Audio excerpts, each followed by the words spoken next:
ભૂલથી પણ ન રાખતા આ વસ્તુઓ પર પગ. દુર્ભાગ્યમાં બદલાઈ જશે ભાગ્ય, થશે મોટું નુકસાન. સનાતન ધર્મમાં દરેક વસ્તુનું મહત્ત્વ સમજાવવામાં આવ્યું છે. આ ધર્મમાં પ્રકૃતિની દરેક વસ્તુની પૂજા કરવામાં આવે છે. પદ્મ પુરાણ અનુસાર એવી ઘણી વસ્તુઓ છે જેને પગથી સ્પર્શ કરવાની મનાઈ છે. સનાતન ધર્મમાં પાપ અને પુણ્ય અંગે વિસ્તારથી જાણકારી આપવામાં આવી છે.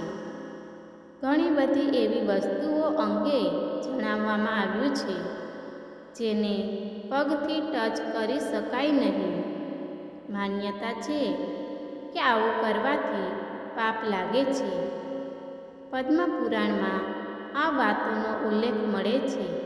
તો ચાલો જાણીએ જ્યોતિષી તેમજ વાસ્તુ સલાહકાર પંડિત પાસે કે એ વસ્તુ કઈ કઈ વસ્તુઓ પર પગ લગાવવાનો શાસ્ત્રમાં ઇનકાર કરવામાં આવ્યો છે. એવું કહેવામાં આવે છે કે જો કોઈ વ્યક્તિ આ વસ્તુઓને પગથી સ્પર્શ કરે છે તો તેઓ પાપના ભાગીદાર બને છે.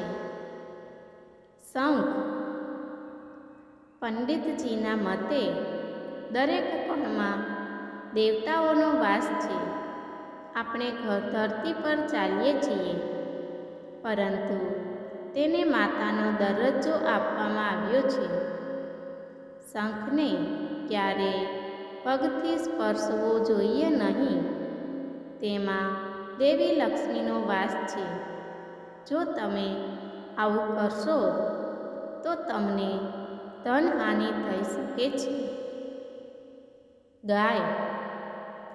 સનાતન ધર્મમાં ગાયને માતા તરીકે પૂજવામાં આવે છે. આવી સ્થિતિમાં ક્યારેય પણ ગાય પર પગ ન મૂકવો જોઈએ. ગાય પર પગ મૂકવાથી બુદ્ધિનો નાશ થાય છે.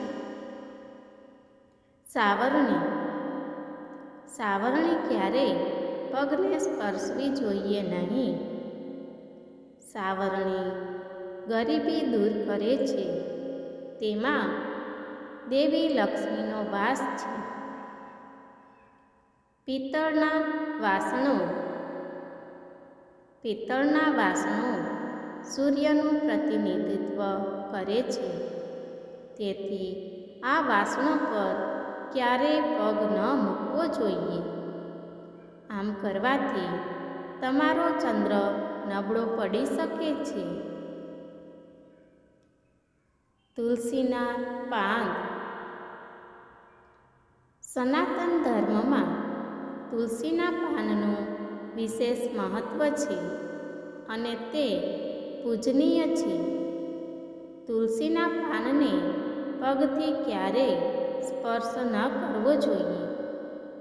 જે માધ્યમથી તમને પૈસા મળે છે તેને ક્યારેય તમારા પગનો સ્પર્શ ન કરવો જોઈએ.